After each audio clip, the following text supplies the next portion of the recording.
我在荆州市区开了一家家电维修店，为了招揽生意，我在招牌上写了上修飞船空间站，下修航母核潜艇，凡是通电的就没有我修不了。没想到真有军方大佬上门来找我修。这天我在店里正闲来无事，一位衣着得体、气质绝佳的美女推门而入。老板，你这里真的什么都能修？那当然了，没看见我的广告吗？承接核潜艇、航母维修、空间站换件，量大从优，童叟无欺。美女要修核潜艇还是航空母舰？对方显然没有心情开玩笑，他直接将手中的箱子放在桌上打开，里面的东西看上去像是一块电池，四周还用缓冲泡沫裹得严严实实，一条条细小的线路和微小的晶体纵横交错地排列着。看到这一幕，我猛地坐直了身体。这是啥？光刻机，准确的说是光刻机的校准传感器模块。实验中功率过载，核心探针阵列烧了。我们的项目组等着急用。他叫沈钦慈，是龙科院的一名研究员，因试验过程中发生意外，设备受到了损毁，导致整个项目都因此停滞。而且国内多家专业机构都已明确表态，这台机器短期内根本无法修复。若不是实在走投无路，他也不会来这小破修理店碰运气。这光刻机，美女，你是不是找错地方了？我这里是家电维修。你要不试试隔壁的五金店能不能整？沈钦慈看着我那副没见过世面的样子，心中最后一丝希望也瞬间破灭了。他叹息一声，提起箱子，转身就要离开。是啊，连国内专业机构都无法修复，一个修家电的又怎么可能行？见状，我迅速收起了玩笑。半年前，我穿越过来继承了这家维修店，还绑定了无线维修系统。几个月下来，稀奇古怪的东西倒是见了不少，但值钱的却没几个。光刻机这么高级的玩意儿，这不是撞枪口上了吗？看你手里的组件，应该是 C7 型的光刻机啊。闻言，沈钦慈脚步一致。你怎么知道型号？告诉我，它的冲击峰值是多少？可持续多少纳秒？除了探针阵列外，还有没有其他受损的地方？闻言，沈钦慈的呼吸都瞬间停滞了，他几乎不敢相信自己的耳朵。一个家电维修店的老板竟然能问出这么多专业的问题，那些词汇可都是绝密信息。峰值是常规功率的15倍，冲击时间大概是3到5纳秒，其他的组件自检正常。修是能修，但价格可不便宜。钱不是问题，只要你能修好，我马上申请经费。见状，我微微一笑，伸出5个手指头。行，500万就500万。沈钦慈狠狠一咬牙，虽然这价格贵得离谱，但以眼下的情形，他没有讨价还价的资格。你想啥呢？还500万，500块不还价。主要是你这个东西它修起来很耗电。500块？你确定？沈钦慈彻底懵了，他感觉自己的认知已被完全颠覆，于是急忙掏出手机，对准收款码付了款。妙之宝到账500元。见此，我咧嘴一笑，不紧不慢地戴上一副防静电手套，在桌上铺了一块相对干净的白布，然后才将箱子里面的模块小心翼翼地拿出来，放在桌面上。系统来活了。下一秒，我的眼前便出现了面板信息。检测到可修复物品 C7 型光刻机校准感应模块损坏程度88%，修复方案分析完毕。一切准备就绪后，我转身从积满灰尘的货架上搬下一个军绿色的箱子。箱子打开的瞬间，沈钦慈的眼睛都快瞪出来了。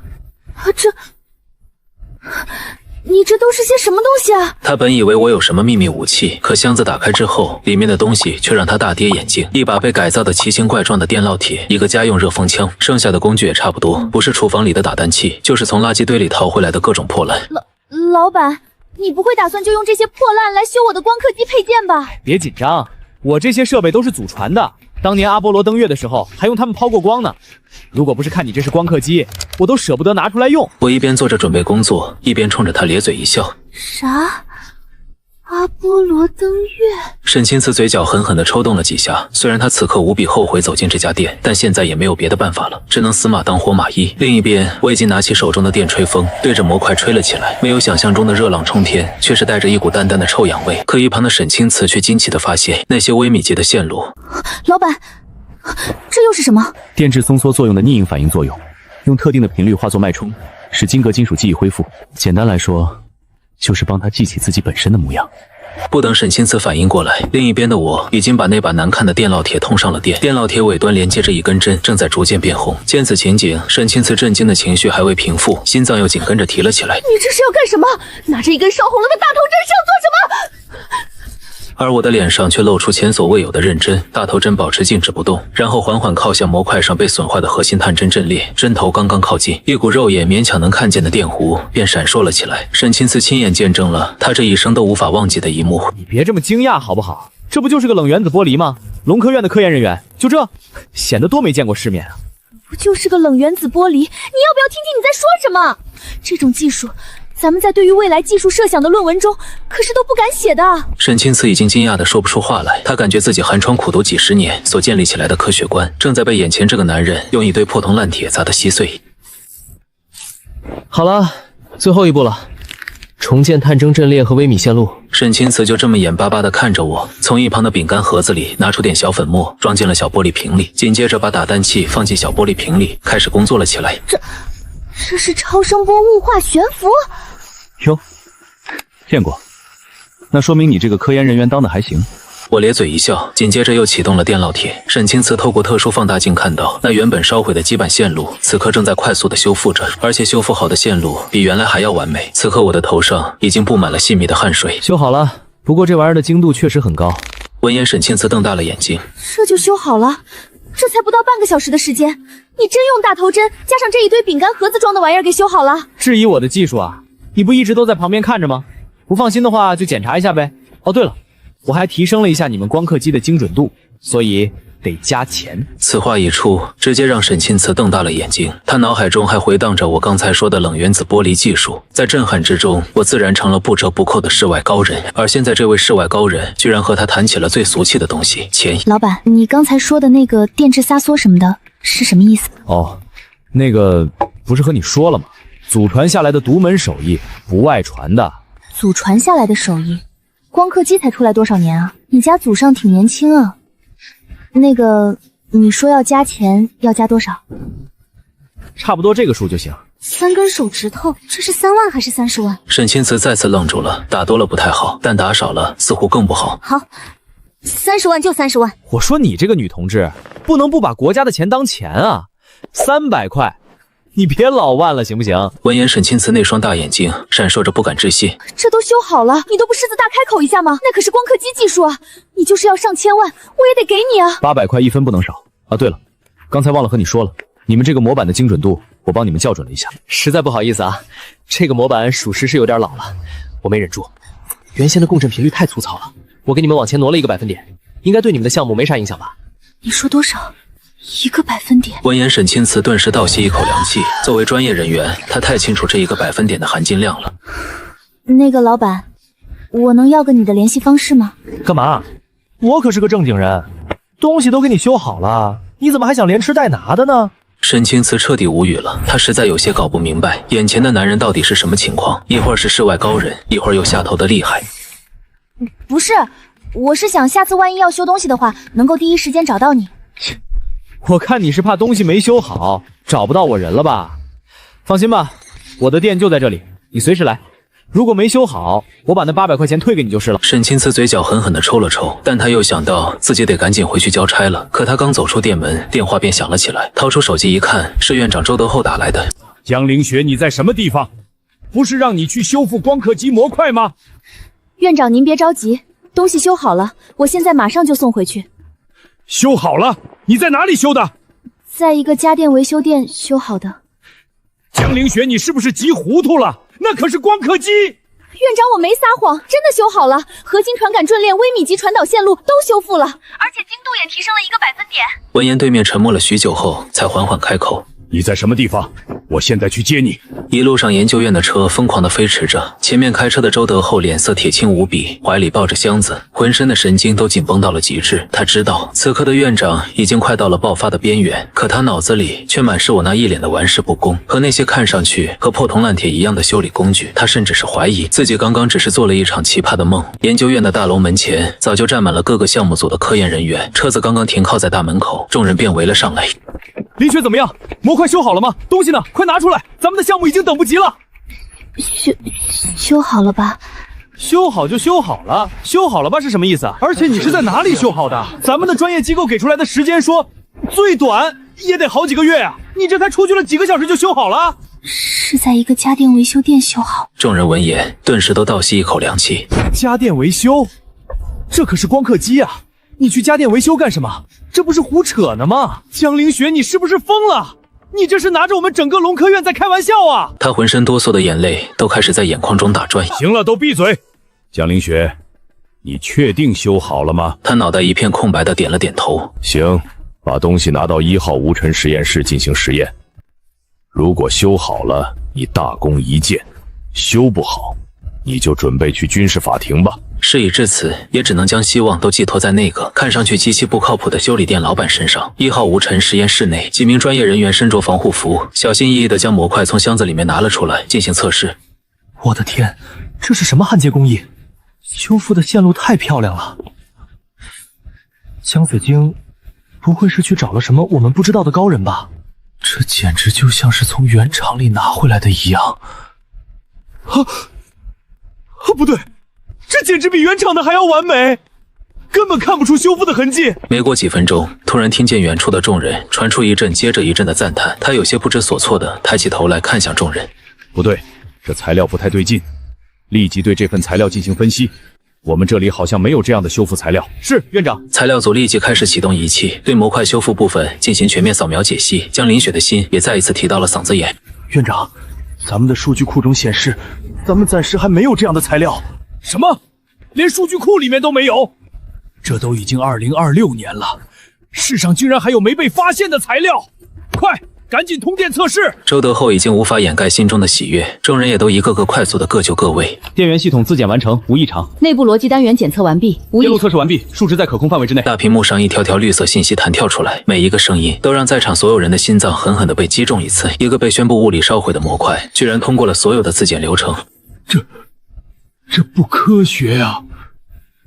快点进行精准度测试！周德厚身体晃晃悠悠地坐在了椅子上，仿佛整个人都虚脱了一般。报告院长，数值有些不对劲。科研人员的话让一旁的沈清慈瞳孔猛然一缩，他死死地握着双手，手心里的汗水都浸透了衣袖。果然还是出问题了吗？周德厚也猛地一下从椅子上站了起来。怎么了？有什么问题？这好像是一个很高级的光刻机模块，数值比咱们之前使用的提高了1个百分点。我怀疑这个模块不是咱们的，可当前世界貌似不具备这样的水准啊。提高了1个百分点！周德厚整个人宛若遭雷击一般，眼睛一翻，直接倒了下去。众人也都面带兴奋，看着大屏幕上滚动的数据，可一旁的沈清慈却依旧呆呆地望着众人。那我们的光刻机校准模块，这算是修好了吗？修好了吗？你把那个妈字去掉，是修好了。小雪呀，这不是修好了，这是突破！你立功了！大脑一片空白，木讷地指着自己的鼻子。他现在还没从担惊受怕中走出来。什么？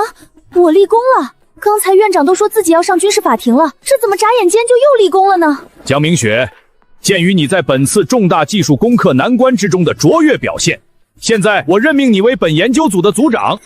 他已经开始怀疑自己的耳朵，能够进入龙科院工作就已经是普通人的天花板，升任组长自己根本不够格。难道是因为这模块的修复，所以他现在相信了那个看上去十分不靠谱的年轻人说的话没错，他不光修好了光刻机模板，甚至连1%的精准度调整都是真的。说吧，江组长，很多专业机构都说修不好，你这是去找了哪个军工还是哪个总参？这么大的事儿，我得亲自登门拜谢。我真没骗大家，我真的是在一个修家电那里修好的。修理摊子，修个电视机都费劲儿，咱这可是光刻机呀！江凌雪，你不会是在逗我们开心吧？就是，你这玩笑一点都不好笑吗？我真的没开玩笑，当时我实在没办法才去的那家修理店，因为它门口挂着的牌子特别吸引人。牌子？什么牌子？上修飞船空间站，下修航母核潜艇，但凡是通电的，就没有修不了的。话落，整个实验室内顿时鸦雀无声。然后我就进去了，那老板用电烙铁和热风枪，还有个打蛋器就把模块修好了，最后一共收了我800块钱。看着众人的反应，声音也一点点弱了下去。而此刻的众人看向沈清慈的眼中，也都充满了震惊和不敢置信。打档器修理光刻机，这都哪儿到哪儿啊？真有这技术，恐怕全世界都得为他干一仗。见状，周德厚立刻上前一步，冲着众人大声喝道：“这件事暂时设定为最高机密，谁敢乱传，以间谍罪论处。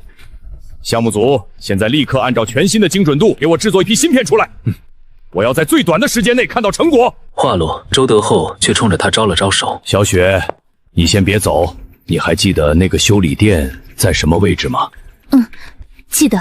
那行，你带我过去一趟，我想见识见识这个老板。你在外面等我一下，我去拿个东西。如果这个老板能够把这个东西修好的话，那他想要什么，我周德厚都满足他。几分钟后，终于等到了急匆匆跑过来的周德厚。可当他看见周德厚怀中抱着的东西时，心中顿时咯噔一声。这不是南斗3号全球卫星导航系统的芯片吗？院长不会是要让那个老板修理这玩意儿吧？这能修好吗？不久后，两人便开车来到了我的店，一进门便熟络地与我打起招呼来。老板，好久不见。哟，这次还多带个人，这是找我茬来了？不是老板，您别误会，您修理的东西没有任何问题。这是我的一个长辈，他听说您手艺高强，也想让您帮忙看个东西。既然对方不是来找茬的，那就放心多了。既然是回头客的话，就给你个面子，把东西拿出来，我看看怎么个事儿。而周德厚自打一进门就打量着店内的环境，这里比他想象中的还要破。他本来以为一个能修理光刻机的地方，最起码有点专业性的设备，可这里不光没有任何专业设备，反而比一般的维修店都要破上不少。听见我的话，周德厚也打开了手中的箱子。老板，您看看这个能修吗？我装模作样的拿起芯片研究了起来，实际上内心开始疯狂的呼喊系统。系统，赶紧扫描。检测到可修复物品南斗3号卫星导航芯片，军用加密版，损坏程度92%，主逻辑门节度过载，数据缓冲器失效。军用的，一进门就知道这老头不一般，没想到居然还是军方的人啊！看样子自己应该是被上面盯上了。小兄弟，这个芯片是……这不就是南斗卫星的导航芯片吗？主逻辑门炸了，连带着数据缓存区也废了，应该是瞬间的强电涌干的。你们这防护措施做的不行啊！话落，整个修理店内瞬间一片寂静。周德厚那一双饱经风霜的眼神之中，头一次露出了惊世骇俗的神色。看来这小子还有点东西啊。那老板，这个东西你这里能修吗？能修，不过这钱嘛……随即我抬起5根手指头，在周德厚的眼前晃了晃。周德厚见状，心里都快乐疯了。50万，别说50万了，就算是5000万，那也绝对是值当的。好，扫码还是现金？不是50万，是500块。什么？500块？500块，连装芯片的盒子都买不来呀！这个价格简直就是对国家尖端科技的侮辱啊！爱修不修，你们这帮搞科研的人，钱来的就是太容易了。就500块，多一个子儿我也不带修的。修，老板我们修。急忙掏出手机，对准了收款码扫过去。周德厚这时候有些无语，眼睁睁地看着关系到一个国家的战略级顶尖芯片，就这样被一个年轻人以500块钱的价格给接了单。切，如果不是看在老顾客的份上，这个活我还不爱接呢。你们以为我缺这500块钱啊？真有意思。然而周德厚的脸色却以肉眼可见的速度变绿。你管这做小意思？这可是整个南斗卫星的核心部分。这一家伙刚才还挺正经的，怎么一转眼变得这么中二了？院长您别着急，这个老板人就这个样子，本事大的人脾气也怪。我可不管脸色变成了猪肝色的周德厚，转身到了角落，然后将另一个小箱子提了出来。箱子打开，周德厚心脏都快从嗓子眼里面蹦出来了。一把不知道从哪个牙科诊所找来的老式手钻，一个老式的夹板，还有一个像是手摇的咖啡机，这几样东西加一块卖给收破烂的都不止5块钱啊！周德厚实在是有些忍不住，颤抖着双手指着那一堆破铜烂铁，声音颤抖道：“老板，你不会是要用这些东西修理我的芯片吧？”怎么？嫌弃我的家伙事儿啊？那你们自己拿回去研究吧。我这小修理店容不下你们这尊大佛。我瞬间不乐意了，直接将工具一扔，坐在了椅子上。修，老板，我们修。你看我们钱都付了。见状，急忙当起了和事佬。周德厚憋得满脸通红，却被沈清慈给硬生生的压了下去。我白了周德厚一眼，紧跟着将夹板缓缓地夹在了芯片上。与此同时，沈清慈十分熟练地拿起我的特殊放大镜，透过放大镜，周德厚和沈清慈看见了不可思议的一幕。这是什么技术？你这是在给芯片做烫发呢？周德厚浑身汗毛都炸裂了起来，只感觉自己这么多年的科研白干了。夹头发的夹板能修理芯片，那自己学了那么多的东西算什么？早知道这样，自己上超市20块钱买个夹板得了呗，500块钱都省了。小雪，你确定它是这么修好的光刻机？这简直就是在哄小孩啊！咋看这也不像是修东西啊。对啊，院长，你看那个粉末，这个技术叫超声波雾化悬浮。超声波雾化悬浮，这是什么技术？这玩意儿书上有吗？我懒得搭理他俩，拿起牙科的手钻，粘着粉末修复芯片破损的地方。这一套流程和修补光刻机模块大同小异，只不过材料上却大有不同。一道道肉眼难以看见的电弧，从针尖跃迁到芯片线路上，精准地修补着每一处塌陷下去的地方。这可比手撕嘎子离谱多了。好了，完事儿了。这就好了。这可是南斗卫星导航的芯片啊！你这才多长时间就修好了？哪怕是放在专业机构，没个几个月的都想不出方案来啊！那不然呢？敲锣打鼓捡个彩，再让你们领导讲几句。周德厚现在是真想骂人，这小子能力挺强，就是这个嘴是真毒，一句话给他怼得一口气都上不来了。看着我将各种工具随手扔进了箱子，那随意的模样，简直就像修了个不亮灯的电饭锅那般简单。一股巨大的荒谬感席卷了周德厚全身。我一定是疯了，要么就是在做梦，这怎么可能啊？周德厚的脸色瞬间变得通红了起来，看上去仿佛呼吸都有些不顺畅。院长，你没事吧？哎，我就给你们修个东西，你可别死我这儿啊！我还要靠这个小店养活自己呢。没事。周德厚努力地让自己平静下来。院长，你要习惯，这就是老板的常规操作。常规操作，小雪呀，你知道他这一套流程下来对我打击多大吗？咱们整个龙科院几百个专家耗尽了心血都没解决的问题，让他拿几个破牙钻和烫头发的夹件就给搞定了。老头，东西我已经帮你修好了。另外，你们那个跃迁算法有点低级，我帮你们改了改。还有那个底层的龙子数量不够多，排列也有问题，我也帮你们调整了一下。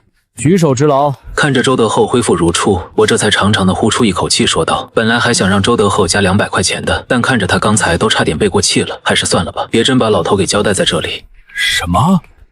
这么短的时间内，你不光修理好了芯片，还给优化了算法，重新排列了灵牢布置，这真是人能干出来的事儿。好了，芯片拿回去吧，这次我就不让你们加钱了，你们占了大便宜。现在跃迁频率应该更稳定了，计时误差理论上能再降低1到2个降疗级。具体多少我没法细算，你们自己拿回去测吧。周德厚再也承受不住了，眼珠子一瞪，双腿一软，直挺挺地瘫倒在地。另一边的龙科院1号无尘实验室内，人影交错，每个人的脸上都严肃的，仿佛在打一场仗。光刻胶涂层均匀度检查完毕，误差在允许范围内，眼模板校准中，目标精度提升1%，正在重新计算对位参数。真空府气压稳定，已达到预设值。一道道汇报的声音此起彼伏，声音之中充满了急促。首席工程师何之恒正死死地盯着大屏幕，听着耳麦中不断传出来的声音。1个百分点的提升了，最离谱的实验，只要确认了它的存在性，那么华夏从今往后就能在光刻机的精密度上狂甩国外几条街了。一个修理摊子修出来的东西，仍然让他有些不敢相信。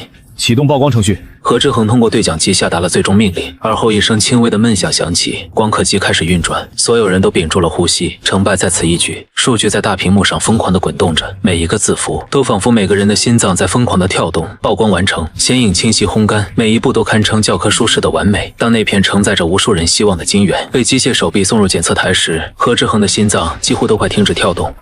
检测结果完美，所有单位项目正常，结构完整，实际精准度对比提升1.2%。整个实验室瞬间安静了下来，所有人都仿佛木头人一般被定了身。成功了，我们成功了！天哪，我不是在做梦吧？众人大笑着，但泪水却宛若泉涌一般肆意的流淌。何之恒呆呆地盯着大屏幕上那个1.2%，身体遏制不住地颤抖着。读了这么多年书，学到的知识被一个搞家电维修的攻击得体无完肤。与此同时，华夏高层的会议室内气氛有些凝重，10几米的会议桌坐满了人，这些人都是华夏当前最有影响力的科学家。周德厚的报告大家看过了吧？都谈谈想法吧。宋明远敲打着桌面，声音有些温怒。众人的桌面上摆放着一份来自龙科院第7研究院的最新报告。这还有什么好说的？周德厚简直就是在胡闹。C7 光刻机校准模块，那是核心中的核心，就是放眼全球能够修复的国家也屈指可数。他倒好，拿给一个家电维修去修理光刻机模块，真把光刻机当成电视机了。严老直接拍而起，脸上满是愤怒。我同意严老的看法。报告里面写着什么祖传手艺，民间高手，他以为这是在写武侠小说啊。我看他周德厚是压力太大，出现幻觉了。我们被西方国家砍了这么多年脖子了，大家心里着急，我们是可以理解的，但越是这个时候，越要保证头脑清醒。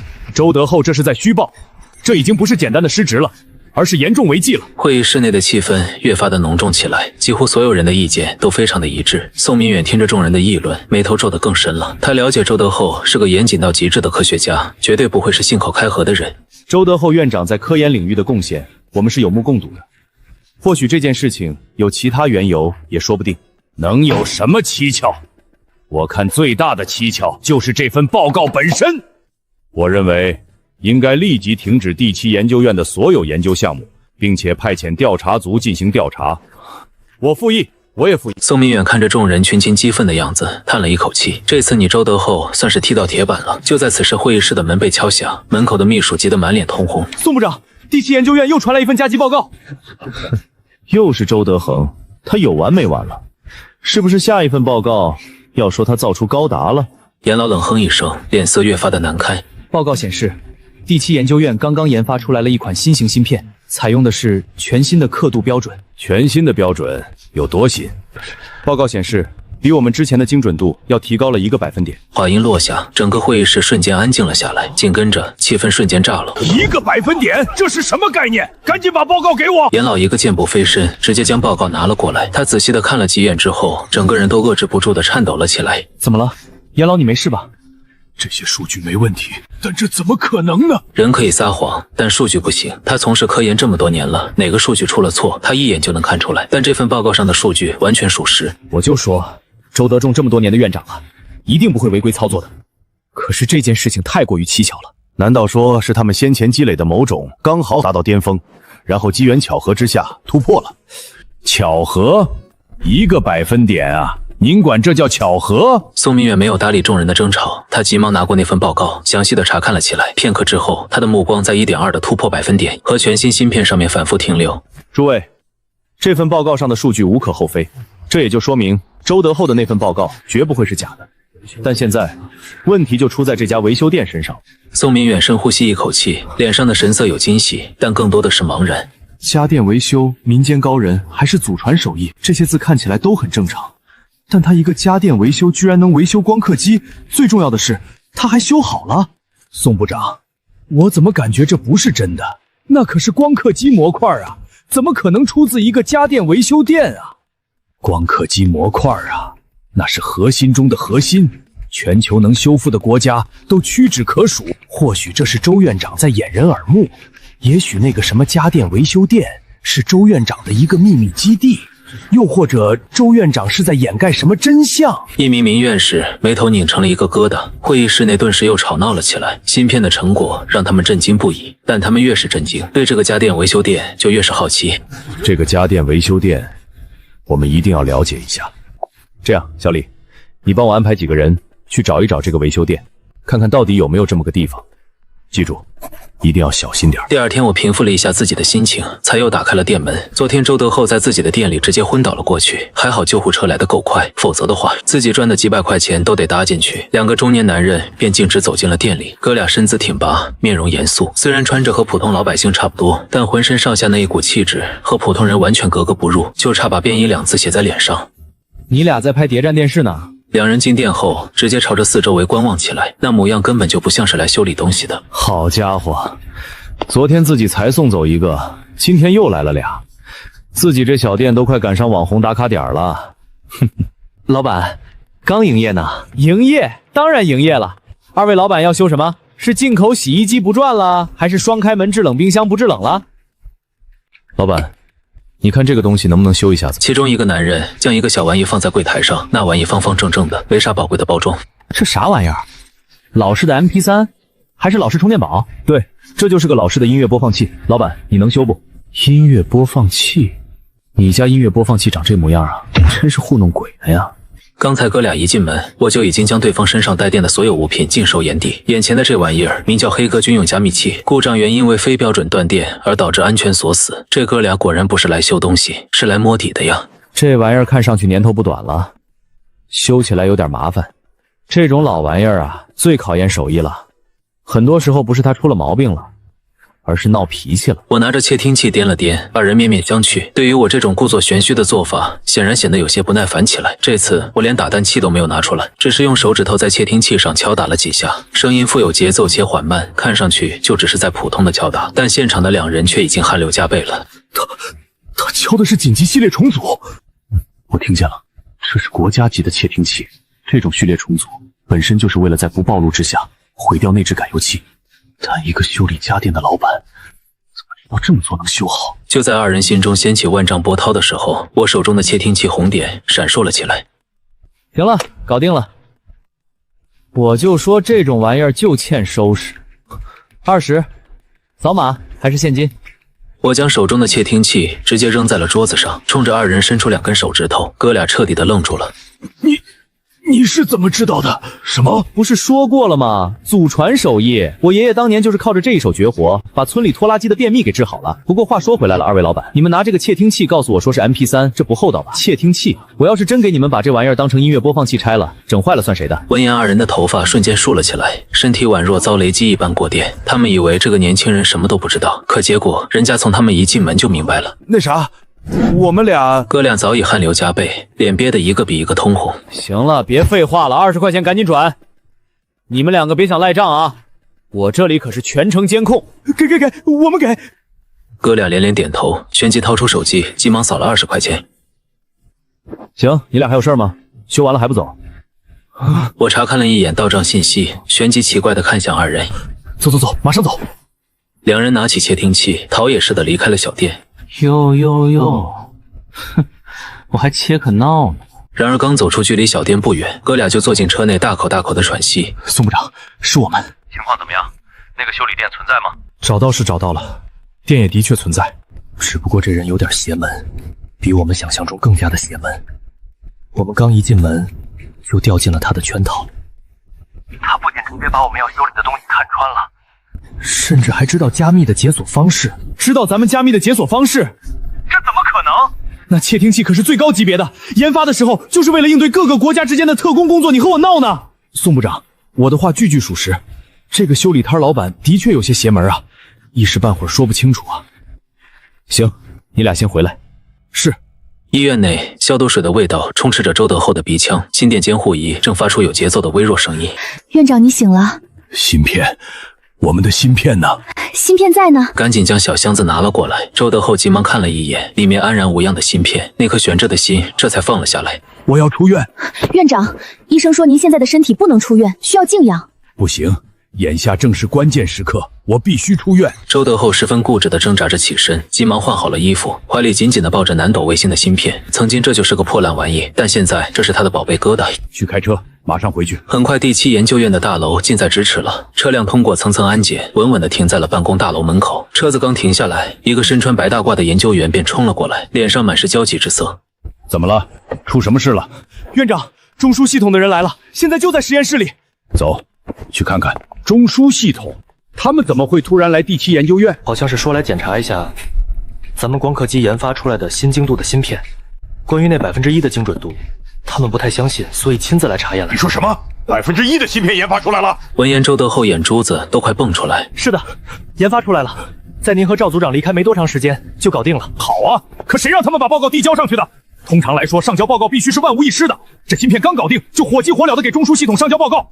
这要是临时出点什么意外，那就是谎报科研数据，和军情谎报同等级别的罪名，这不是给自己找事儿吗？行了，你马上安排个项目的人，凡是参加过新品研发的人员，全都给我到实验室集合。说罢，周德厚扭头便朝着实验室冲了过去。巨大的无尘实验室内站着一群人，正围着光刻机指指点点，为首的正是中枢系统中的严老。校准模块的反馈回路被优化到了极限，光路补偿路径也做了重新规划，这简直是鬼斧神工了。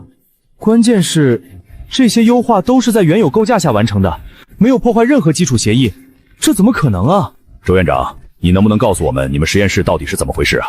光刻机就先不说了，就说你们的这个芯片，它为什么会出现这种结构？周德厚闻言，满腔的客套话瞬间消声了。解释？他解释个毛啊！他连芯片研发出来了都不知道咋解释。严老，诸位院士，这个东西解释起来有些麻烦，咱们不如直接上测试数据吧，那个更加直观一些。什么样的解释都不如正儿八经的数据来得更加有冲击力。随着一枚新研发出来的芯片被小心翼翼地夹了起来，放入平台的测试卡槽内，嗡的一道声音响起，卡槽自动锁死，环境自检开始。真空环境正常，温度恒温定在21.5摄氏度，电磁屏蔽已开启。先进行基准校纯精度测试。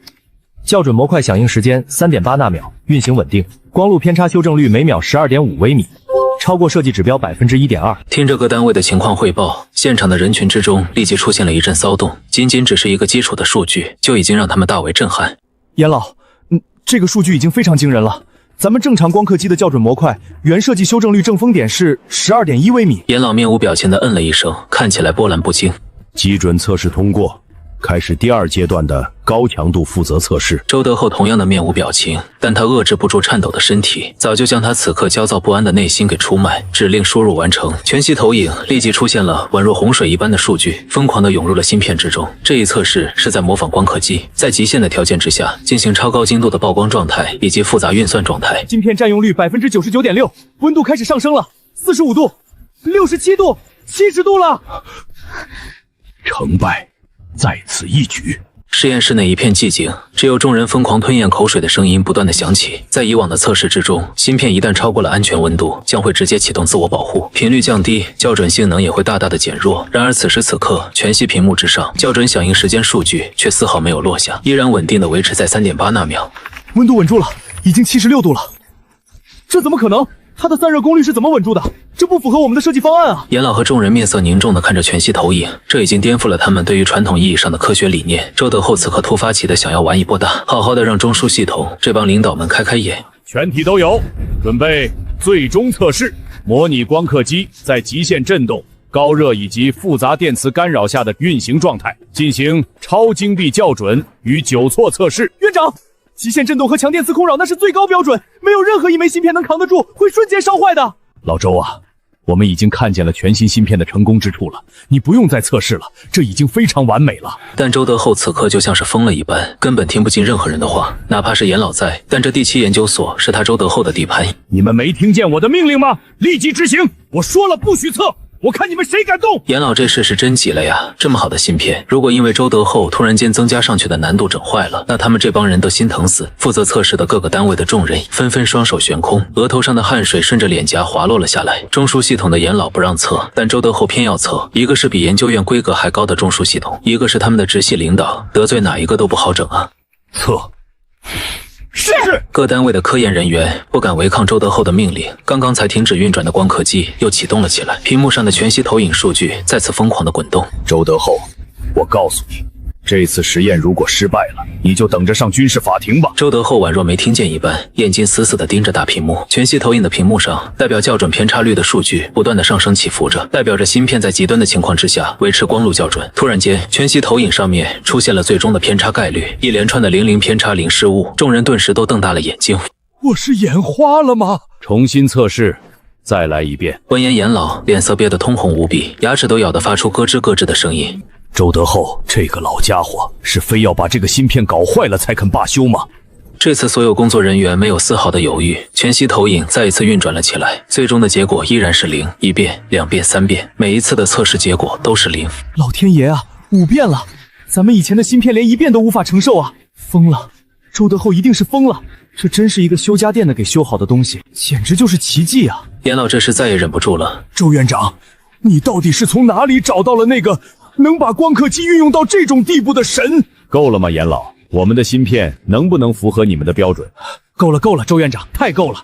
那之前您说的让我去军事法庭的事儿，周德厚这回也有些小肚鸡肠了起来。第7研究院放眼龙国，根本就啥也不是。中枢系统的人为什么会过来？还不是信不过自己？测试1次你信不过，一下给你干了5次，你信不信？你看你，周院长，咱们都一把年纪了，还这么较真呢。那个谁，你去我车里后备箱，把我那个上好的大红袍拿来，给周院长尝尝。周围的众人都看傻眼了，整个中枢系统谁不知道严老的脾气大？周院长，这是咱们5次测试的详细数据报告，请您签字。我来，这点小事儿怎么能麻烦周院长呢？严老连忙从工作人员手中接过那一叠文件，细细的查阅了起来，脸上的笑容也越发的浓郁。 5次的测试数据都是不同的结果，这芯片的稳定率怎么还能持续上升呢？真是活见鬼了！看看这反馈曲线，严老看着那一叠数据，越看心里越美得慌。这样的数据要是多一些，还有鹰将过什么事？老周啊，哥们儿问你个事儿，这玩意儿真是那个修理家电的老板搞出来的？严老美美的将资料塞进自己的公文包内。怎么还是信不过我？不是不相信，主要是这个事儿吧，他太匪夷所思了。最起码你也得告诉我他用了什么材料，这对咱们的科研事业也是一种贡献。行吧，那我给那个老板打个电话吧，你们都别出声了。陈老板啊，没打扰到你吧？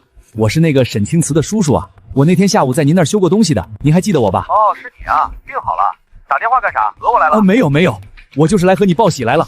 你修好的那个光刻机的模块啊，特别好用啊！你这不是废话吗？能不能说点我不知道的？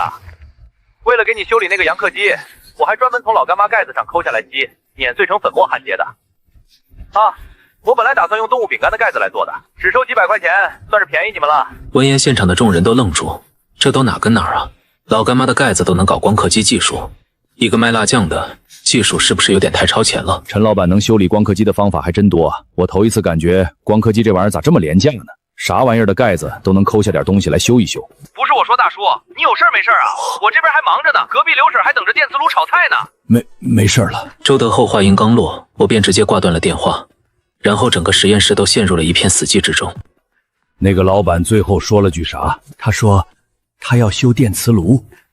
他能修光刻机，为啥要修电磁炉啊？周德厚喉咙猛地窜动几下，艰难地回答道：“他说，邻居刘婶炒菜等着急用。炒菜。”严老眼神呆滞地重复了一遍，紧跟着整个人面朝黄土背朝天，直挺挺地倒下去。送医院，快送医院！十几分钟之后的医院病房内，医生，病人怎么样了？问题倒没多大个问题，就是急火攻心，血压飙升的有点厉害。你们干什么了？这么大岁数的人了，可不能干那刺激的事儿啊！闻言，周德厚心里悬着的一颗心终于落了下来。刺激的事儿，还有什么能比光刻机是用老干妈盖子修好的更刺激？是啊，这简直就是颠覆了所有的科学理念了。这个修家电的到底是个什么人啊？周院长，我们能再联系一下那个老板吗？我们想知道，到底是哪个牌子的老干美的盖子能修理光刻机？这对我们非常重要。周院长，你可不能藏私啊！这是对我们整个华夏都有益处的事情。你放心，功劳都是你的，我们不和你抢。我没说你们抢功劳，只是这老板脾气不是很好。咱们这些人身份再不一般，在人家眼里根本就啥也不是。你们等我找个好点的机会，我会说服他为国效力的。众人见状也不再说什么，纷纷点了点头。午后的阳光懒洋洋的，结束了一上午的工作。嘴里叼着牙签的我，双手枕在椅子上晃悠着，想着今天吃点啥。就在这时，门外忽然间传来了一阵亲切的呼唤声：“小陈啊，小陈，还没吃饭呢吧？你瞅瞅这电磁炉修好了就是快呀！大妈刚做的红烧肉，你快尝尝。”哎呦，谢谢大妈。要论做饭的味道，饭店里800种调料做出来的味道，都不如家里只放盐和老抽做出来的香。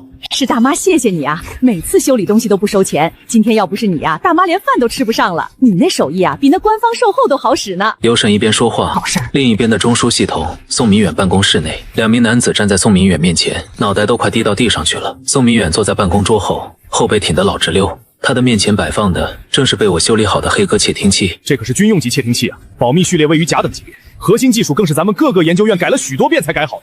就让一个修理店的小老板干破译了，他用了多长时间？5分钟，不对，6分钟。军用级的窃听器啊！你和我说他整这玩意儿的时候，啥工具都没用。你瞅瞅我像个傻子吗？这不是纯扯淡的吗？是真的，部长。我们进去说的是音乐播放器，但是对方却直接拿起来就敲响了最高机密的重启序列。我们费劲锁死的黑鸽系统也让他给激活了。他好像从一开始就知道这是个什么东西。一个修家电的最高机密序列，不用任何仪器就用一根破手指头给敲出来了，怎么听着这么科幻呢？整个办公室内顿时陷入了一片死寂之中。宋明远靠在椅子上，闭上眼睛呼吸均匀，脑子却是飞速运转起来。店铺呢？店里有什么特殊的东西吗？也没有吧，好像就是一家十分普通的修理店，里面遍布油污、零部件、电导体，而且十分的杂乱。我们一进门就对店铺进行过反复的检查了，没有发现任何的隐藏暗格或者高精尖的设备。宋明远深呼吸一口气，眸子之中满是失望之色。一个能随手破译黑鸽的人，会心甘情愿地待在一个杂乱的修理店内，这本身就挺邪门的。难道说这人是周德厚隐藏的一张王牌？那也不应该啊，他如果真的是周德厚的王牌，周德厚也不会把他汇报上来啊。就在办公室内的气氛凝重的快要滴出水来之时，房门突然间被人一把撞开。宋部长，快看，成了！周德厚没骗咱们，那1%的精准度是真的。你们这报告哪儿来的？宋明远接过那一叠报告，看了几眼之后，瞬间皱起了眉头。严老带着我们去了趟第7研究院，这份报告就是从那里拿回来的。怎么样，宋部长？有了这份报业单，咱们就可以向全世界宣布华夏在光刻机领域的突破性发展了。严老呢？他怎么没和你们一起回来？严老住院了。住院了？啥病啊？没啥病，就是看见报告太过兴奋，抽过去了。用医生的话来说，就是兴奋过头了，血压飙升。宋明远算是彻底的无语了，堂堂的刘老竟然也被这一张芯片报告给打败了。看样子华夏冲破西方国家反制的日子来临了。就在这时，办公桌上的电话铃声响了起来。喂，赵虎将军啊，霍霄，我知道啊，不行，这绝对不行。赵将军，我知道你们都想抓住霍霄，但是你这不是违规吗？不行，绝对不行。电话刚一接起来，宋明远便连连的拒绝道，脸上的表情一会儿比一会儿更加的难看。老赵啊，这件事不是我不想帮你，实在是帮不了啊。那霍霄可是6边形战士啊，在军事演习中，霍霄就是所有指挥官的噩梦。这个人从来不按照常理出牌，战术刁钻到令人发指。去年赵虎的一个精锐装甲师，连演习区域的一半路程都没走完，就被导演部通知判定全员阵亡。和霍霄演习最大的规则就是没有规则。老宋啊，这次的演习主要是针对未来高科技战争的模拟和反制。我们总不能拿着昨天的部队去打未来的战争，所以你得帮我这一把。这次我一定要捉住霍霄。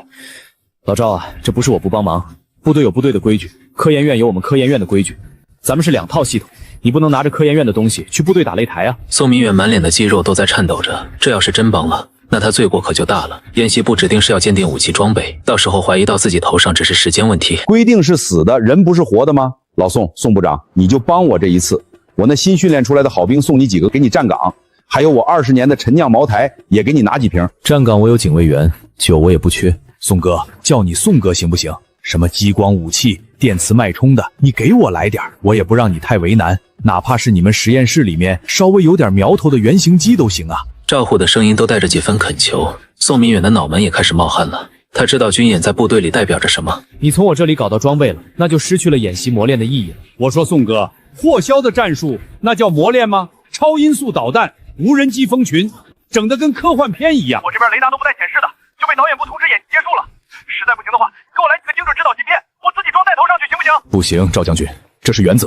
宋部长，你真是好样的，那你就等着给我收尸吧。赵虎直接把电话狠狠地挂断了。宋明远抱着盲音的听筒也愣住，完了，这回彻底的把赵虎给得罪了。第7研究院实验室内，机器的轰鸣声和身着研究服的众人来来往往，行色匆忙。周院长这是要干啥呀？咱们研究院有这么多项目吗？不知道，好像是周院长把南斗3号给修好了，要测试一下性能的。南斗3号不是航天系统部报废项目吗？周院长上哪儿修好的？不会又是那个修理店吧？那个修理店难道连南斗3号都能修？下面的人有些懵逼了。自从那个莫名其妙的修理店出现之后，他们的工作就像是做不完一样。以前机器还能歇一歇，但现在机器都不带停的，人都得连轴转。哎，你们几个聊啥呢？赶紧的吧，周院长要来了。话音落下，周德厚便从大门走了进来，他一身防护服，怀里抱着个小箱子。吴正，准备工作做得怎么样了？报告院长，一切准备就绪。好，南斗3号全球卫星导航系统高精度原子钟同步芯片的测试正式开始。南斗3号芯片准备就绪，目标锁定完成。模拟干扰信号启动，强度5级。只是在干扰信号报告的时候稍微卡顿了一下，5级干扰，这几乎是在模拟战时最恶劣的环境。这样的环境之下，足以让任何顶级的导航系统完全变成瞎子。好，那开始吧。伴随着周德厚的命令下达，一架无人机开始进行移动，在投影的侧面是无人机的所有详细参数，紧跟着整个投影中的环境发生巨变，各项数据开始疯狂飙升，无数杂乱的信号错综复杂，直接将无人机笼罩其中。刚刚还稳稳的无人机，此刻摇摇晃晃起来。警报！无人机的航线已经偏航。周德厚看着屏幕上的数据，脸上的表情有些失望。失败了吗？果然啊，这个世界对每一个人都是很公平的。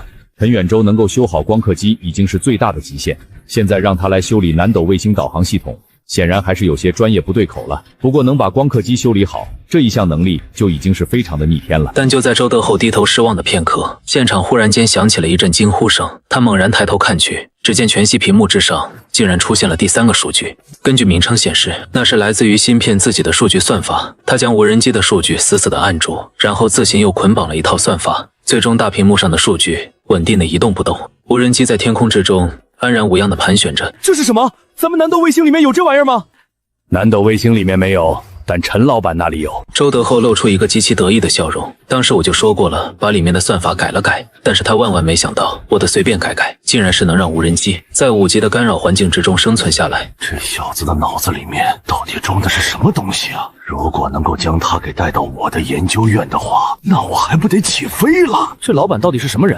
什么东西都能修的吗？众人顿时纷纷好奇起来。光刻机模块少了人家整好了，现在南斗3号芯片人家也整好了，而且经过我手的东西比新的都要好使。伴随着一道道振奋人心的汇报声响起，现场顿时沉浸一片，所有人都愣住。这一组组的数据代表的不仅是南斗3号的成功，更是华夏科研史上从来都没有过的突破。而周德厚也在手机上按下了一个电话号码。喂，陈老板，是我，南斗3号的芯片。就是你差点死我店里，你打电话来干啥？讹钱来了？不是讹钱，我是想告诉你，你修好的那个芯片现在稳定在了毫米的%之内，这是一个非常可观的数据啊。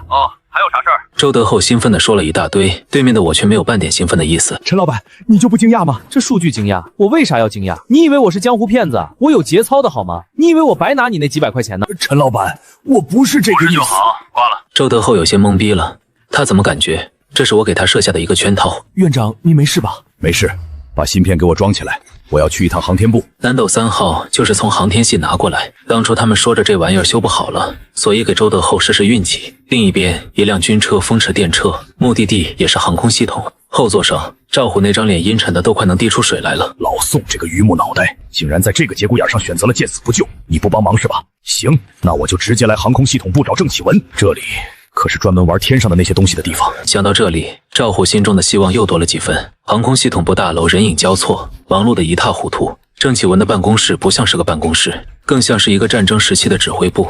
电话铃声此起彼伏，来来往往的人群宛若菜市场一般热闹，每个人都像是打了鸡血一样，就差在脸上写个急字。部长，这份无人机引擎报告需要您签个字。你等等，部长，3号发射基地的线路改进方案需要您看一眼。郑启文坐在椅子上，一手拿着电话，一边眼睛还得盯着送过来的文件。他现在都想化身成哪吒了。这时门口忽然间传来一声兴奋的声音：“老周啊，什么风把你吹来了？什么风？南斗3号芯片的风呗。怎么样？看一眼，我给你把南斗3号修好了。南斗3号那个项目不是报废了吗？你上哪儿修的？这玩意儿的性能现在可是哇哇叫啊！我们实验室已经给你做了初步的验证工作了，定准度、抗干扰能力，绝对都能让你大吃一惊。行了，老周，我现在没时间和你扯淡。你看看我这边的文件都快堆成山了，你自己随便看看吧。今天没时间和你折腾了。我真给你修好了。周德厚顿时是眼珠子一瞪，不乐意了。老周，我再跟你说一遍啊，南斗3号这个项目早就被上面判了死刑了，修复需要大量的金钱和人力物力，而且最终不一定能保证完成。可我真修好了，你看一眼再说话行不行啊？行，你们第7研究院最牛了，但是现在我要批改文件了，你赶紧把这个东西拿走。你要是真修好了，这个玩意儿就送给你了。郑启文直接一把箱子推了出去，周德厚的脸色瞬间难看了起来，一股火气从脚底升腾而起，直冲天灵盖。紧跟着他一转身，提着箱子离开了办公室。与此同时，办公大楼内又一道身影走了出来，赵虎和警卫员两个人的脸一个比一个黑。这郑启文怎么和宋明远一模一样？什么原则问题，简直比宋正远还难搞。自己威逼利诱都用上了，可是郑启文愣是不吃这套。南斗3号简直就是对牛弹琴。两人刚走到院子里，就听见了有人骂骂咧咧的：“南斗3号不是前些时间一个雄心勃勃，但是最终被终止了的高精尖端项目吗？”赵虎一扭头，刚好对上了周德厚那一张比鬼怨气还重的脸。这位先生你好，你刚才说的是南斗3号吗？周德厚闻言一抬头，顿时愣住。好家伙，这人自己虽然不认识，但是那肩膀上的小星星，自己却看得清清楚楚的。首长好，就是南斗3号，这是我们第7工学院刚刚修复好的南斗3号芯片，但是郑启文那个老家伙不识货，非说我这南斗3号是假的。周德厚急忙冲着赵虎敬了个礼，然后把他的小盒子摆了出来。南斗3号，我记得这个项目的确是报废了，那是以前，但我们研究院把这一难题攻克了，我们已经对芯片的技术进行了升级，目前精准度能精确到一只苍蝇，抗干扰能力超强，就算是天被捅破了，也能照样工作。最关键的是，它拥有独立运算法。周德厚可算是找到了发泄的机会，接二连三的兴奋的介绍道：“真有这么厉害？”赵虎听得一愣一愣的，他是个将军，让他带兵打仗行，但是搞这科研数据，他是一窍不通。我哪敢骗您呢？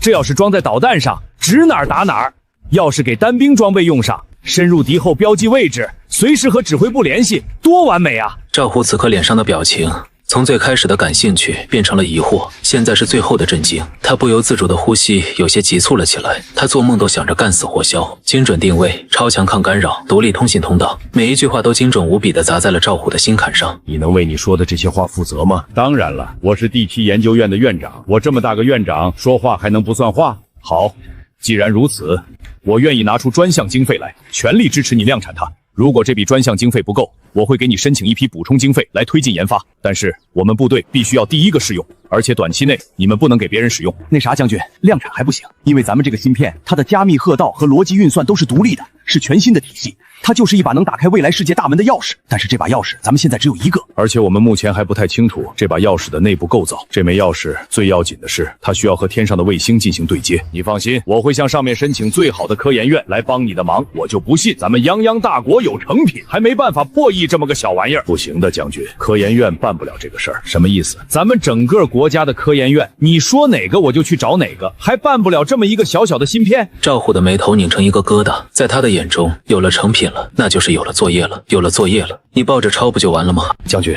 这个事儿科研院真办不了，那找谁办？家电维修摊儿。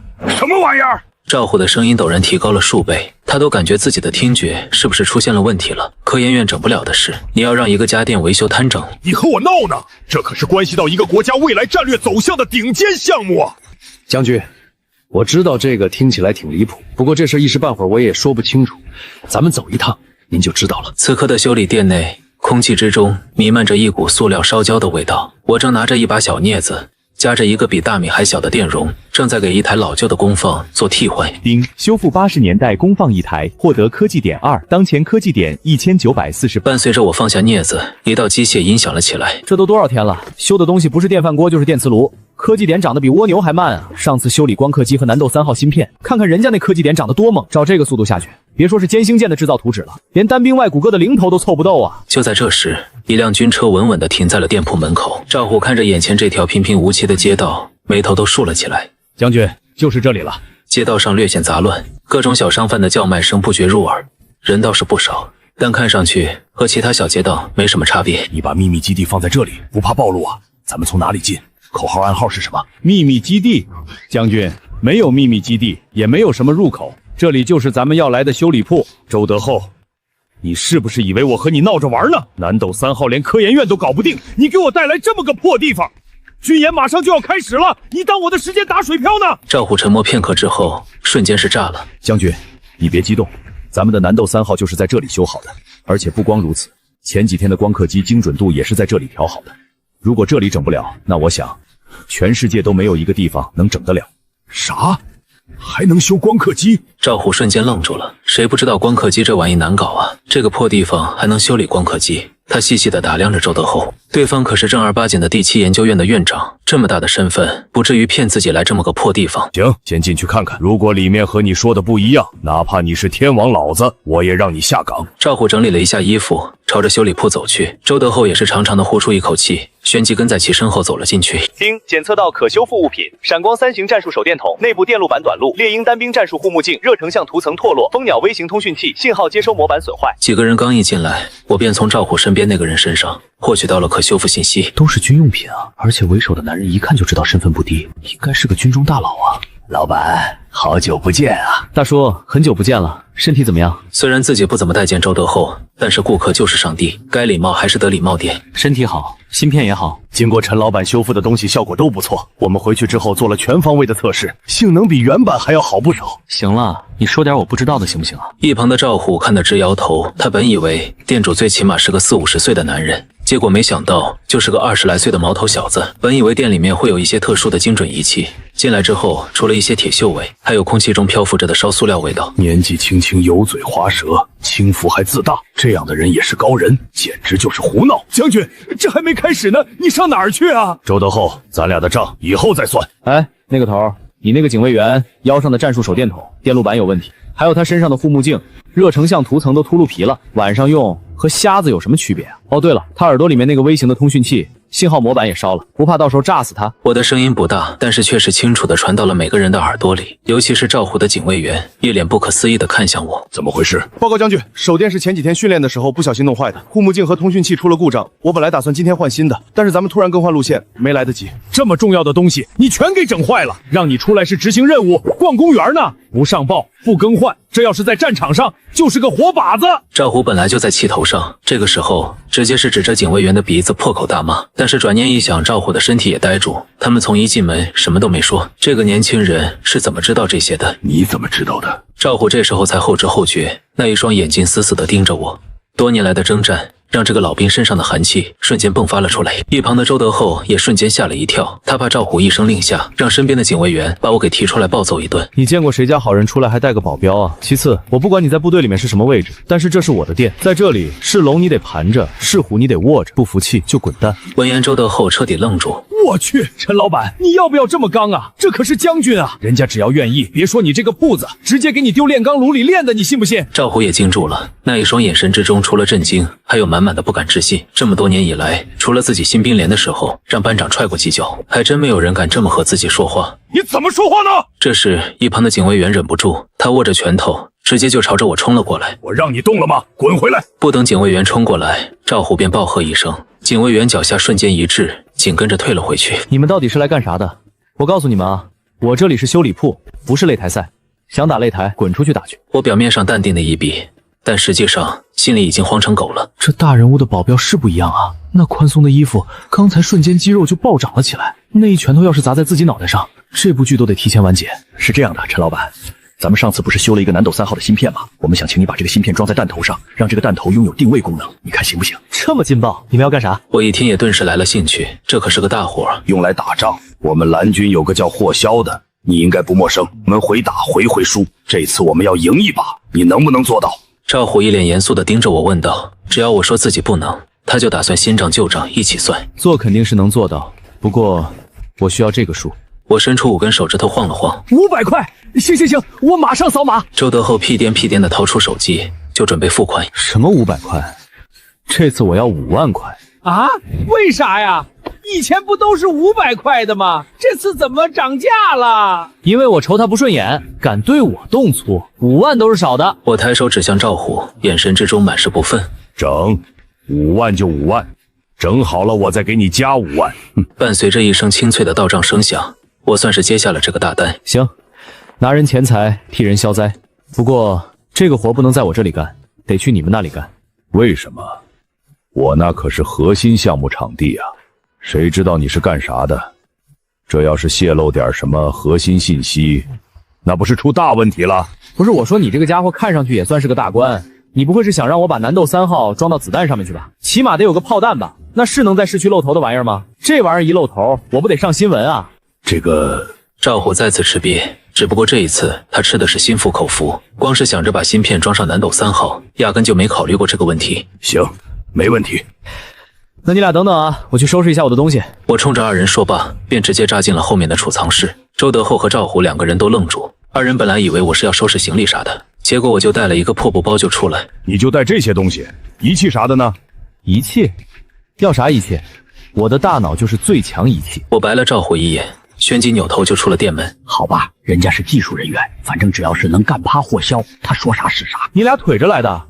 车呢？没有飞机坦克的也得有个军车吧？有。周德厚急忙冲着警卫员使了个颜色，不一会儿，一辆普通轿车和一辆军车开了过来。不错，活这么大还没坐过军车呢。开路！2辆汽车在公路上飞驰，我靠在后座上闭目养神。给常规弹头加装芯片，这个活可比修理渗化波有意思多了呀。常规弹头的飞行轨迹，尤其是在末端，会受到各种因素的影响，气流、温度、湿度、目标移动等等。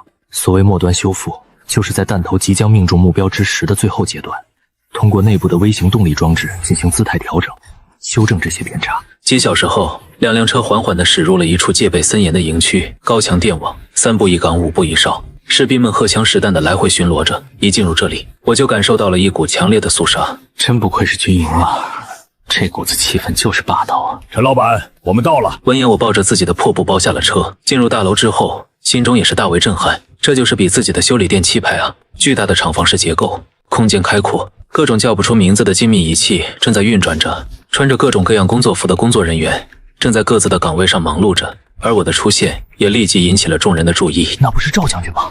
身后那个年轻人是什么人啊？不知道啊，看上去不像啥大人物啊，倒像个乡下来的毛头小子。别瞎说了，能让赵将军陪同的人，能有普通人吗？老魏，让大家把手上的活停一下，过来集合。不一会儿的时间，几十名身着工作服的军工便站成了一排。给大家介绍一下，这位是第7研究院的院长周德胜，这位是陈远洲，一个修理铺的老板。众人齐刷刷地看向我，顿感万分疑惑。修理铺的老板来这里干什么？周院长，还请你给大家做个介绍。是将军，诸位，我们这一次来这里，完全是为了这个东西。说着，周德厚便从小箱子里拿出了那一枚芯片。这是什么东西？没见过，什么高科技吗？看上去不一般，但具体是干什么用的？众人顿时都伸长了脖子，看向周德厚手里的东西，满脸好奇。这是南斗3号卫星导航上面的芯片。南斗3号，这项研究不是被叫停了吗？人工技术、金钱、时间，我们都不具备啊，这怎么又出来了？老魏作为基地的头把手，立即接过芯片，仔细的查看了起来。不愧是南斗3号，无缝一体成型，目前还没见过这种技术。基板材料也不一般啊，不是普通的硅基，更像是碳基材料啊。你们看这精度，至少得是3纳米以下了吧？这是哪个实验室整出来的？功耗呢？散热呢？这么高的极权速度，一旦运行起来，发热量绝对不低啊！短暂的几秒钟时间，众人便是叽叽喳喳的尖叫了起来。赵虎看在眼里，虽然自己这里是军事基地，但是能进入这里的军工们，也都是从其他科研院挖过来，就这么一帮人，都是能用眼睛看出这南斗3号的恐怖。看样子这玩意儿的确是有点东西的，你们觉得怎么样？对不起，将军，我们看不懂，我们只知道这东西不一般，能生产出它的科研院肯定不一般。老魏苦笑着摇摇头说道，其他人也是迎合着点点头，脸上一个比一个懵逼。赵虎听的脸色都是黑了，他一直以为自己这里的人员十分的优秀，没想到这么一个小小的芯片，这帮人竟然是看都看不明白。陈老板，你来帮他们介绍一下吧。赵虎深呼吸一口气，看向了一旁的我。我从进来之后就开始四下张望着，这里的仪器和环境和自己的修理铺，简直就是一个天上一个地下。不过好归好，但是让这么一群草包用，实在是有些大材小用了。我轻笑一声，走到众人面前，拿起芯片。行吧，早知道你们看不出个所以然来，但是也没想到你们这么菜。众人听的都是眉头一皱。你小子谁呀？能进入这里的哪一个不是学历最低博士？这个毛头小子看上去大学都没毕业呢吧？说话口气咋那么大？也不怕闪了舌头啊？这玩意儿叫南斗3号，这个你们都知道了哈。它的核心运算单元采用的是114核子序列，你们看不懂也是正常的。114核子序列，这是什么玩意儿？我们想知道它的集成度这么高，运算起来之后散热该怎么处理呢？这个我已经给你们改装过了，它采用的是通铂比特和温超导材料，完全可以适应现实的日常稳定运行。芯片上面的这些微孔，这些就是微型温差发电的进排口，它能够将运算产生的热能转化为电能，从而实现功能系统的自给自足。我指着芯片一脸平淡地说道，可在场的所有人却都不淡定，尤其是周德厚这个院长更是瞪大了眼睛。